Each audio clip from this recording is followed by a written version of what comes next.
Hello and welcome back to Good Game Nation, where I bring you all things TCG. My name's Preston, and today we are talking about the news. Let's jump right into it because there's a lot to talk about in the news section, and we also have some cards that we're going to go over. So in the championship, this is for Nats coming at the beginning of next year. We got an update on price support. We have Event Pack 2 being given out. We already know this. This is going to be a new pack. This is a championship, I think it's part of participation, where we're getting a championship stamped reprint of some of the promos that we already had. So there's a set here. This is a 2-card pack. You can see the stamp here a little bit better on the Luffy. And then we're going down to another celebration pack where you get 4 cards in this pack, but it's a bigger pool of cards, again with the championship stamp. But it's all the cards that we've seen before. It looks like it's all the alts that we got in promo form and some of the early promos, but with a stamp now. Pretty cool that we're reprinting some of these cards. I wonder what it's going to do for pricing. Is it going to make some of the higher cards like Ace a little bit cheaper, or not? Then we have our top players pack. These are new cards, but you only get one of them in each pack. And it looks like this pack you get a couple more as you go up in placing, but also you're only getting one of each of these, so, or one of these, not even each. So we'll have to see how that goes. One of the oldest cards is a starter deck. One of the newest cards is a starter deck 10 that we don't currently even have yet. But pretty cool that we're getting an alt for that already. And then we go on to the finalist pack, which is the pull from before, just with a different stamp, I believe. I believe these are going to have final stamps. I'm not sure if the images are different yet. I can't really tell. But we also have, yeah, it's interesting that how it's split up. A finalist version of the alt arts that we just saw, and then a winner's version. And based off of this, it's 1 card per pack, and I believe based off of the pricing, the winner's only getting 2 of these, so they're randomly getting 2 of these, which is a really weird way for winners packs to be given. I would imagine that they would want a winners to get 1 of each, or a pack full of 6. That's kind of just not a big fan of how that is split. Same thing for finalists. I think the finalists should get 1 of each or something. It makes it, I don't know, it just makes me feel weird about it.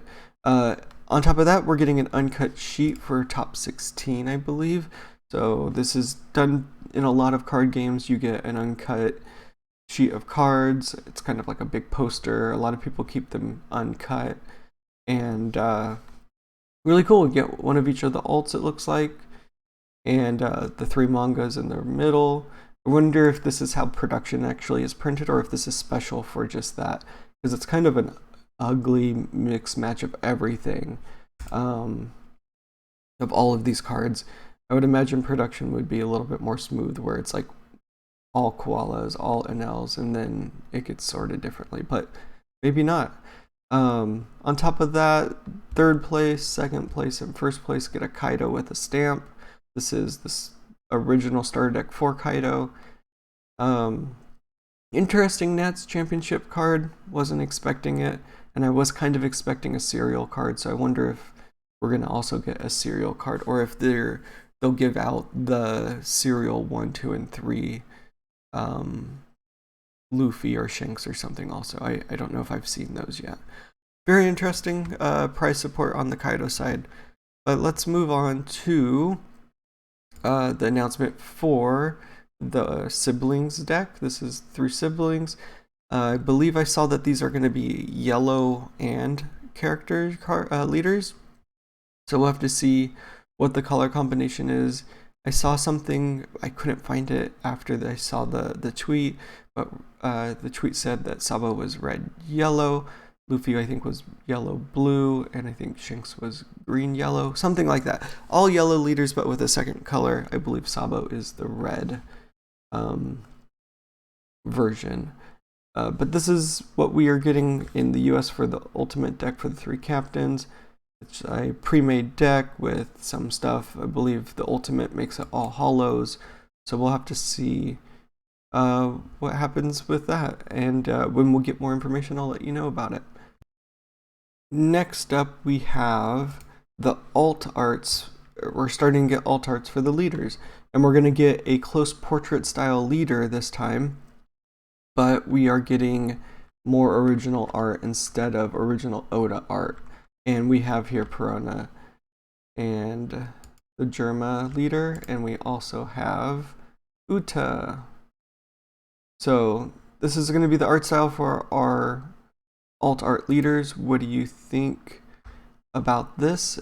Do you prefer the art style over the Oda art, or do you like the set 4, like really illustrative arts? I really want to know what your opinions are. I like these, and I think they are a nice like iteration on the portrait style art. We'll have to see how the rest of them look, because we got some really interesting leaders in this set. But the Uta's quite nice, red and purple, got some shadowing in here. Really nice illustration for her. Let's move on to the last 4 cards that I want to talk about. We are going to start here with Charlotte Pudding, blue character, 4 cost, 4k power, Big Mom Pirates. On play, your opponent returns all of their cards to their deck and then shuffles their deck. Then your opponent draws 5 cards, 1k counter. This is a really interesting card, quite rude for an in-game play, and if your opponent has a ton of cards in hand, you can throw this down, reduce their counter options. If they have really good in-game plays that they're holding for game, they lose them, and that's pretty cool. I mean, pretty rude, but quite a nice, interesting way to disrupt the game. And that's what blue does well. And we'll have to see how this plays into blue-black and some of the other cards that we've seen in previous sets, because we have hand removal stuff, we have other ways to disrupt. So if we can play that into a pudding, that would be really interesting to pudding, and then pull some cards out of their hand, even reducing it more. It's very toxic. I know that other games do this as well, so we can see what happens with that in the coming weeks with the rest of the cards from the set. Moving on to Guild Tereso, purple character, 5 cost, 6k power, film, Grand Tereso. Counter 1k, on play, don -1. If your leader has the film type, add 2 4 cost or lower film type characters from your trash to your hand.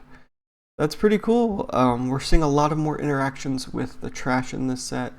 I wonder if they're gonna bring some more from previous sets, get those archetypes, giving them a boost so it's not so power creepy. Right now there's not too many sets that interact with the trash that you can actually get stuff back from. Dressrosa sends it back to the bottom of your deck, and some of the Navy stuff can do that too, but you're not getting it back to your hand. And in this set, we're seeing stuff for Thriller Bark that's sending it back to the field. You're seeing now the film stuff getting stuff back to their hand. And this is quite a few things. For 5 cost, only -1 Dawn, getting 2 cards from your trash that have film is quite interesting. And you can play this in now red-purple Uta. A lot of people are playing green-purple Dofi with film stuff, so that's a really interesting combination. We'll have to see what happens with the builds with this card, because that's pretty powerful in my opinion. Moving on to Perona. Perona, black character, 4 cost, 5k power, Thriller Bark Pirates, 2k counter. On play, if your opponent has 5 or more cards in their hand, choose one of the following. Your opponent discards 1 card from hand, or give up to one of your opponent's characters cost -3 for the turn. This is pretty cool. Kind of alluded to it a few at the Perona. We're seeing some stuff that removes cards from hand. And this is if they have 5 cards, so if you Perona into this, that would be pretty rude. It's not a super powerful play though, because they're both 4 costs, so you're using a lot of your Dawn to do that. But this isn't leader locked. It doesn't say you have to have Thriller Bark Pirates to do this.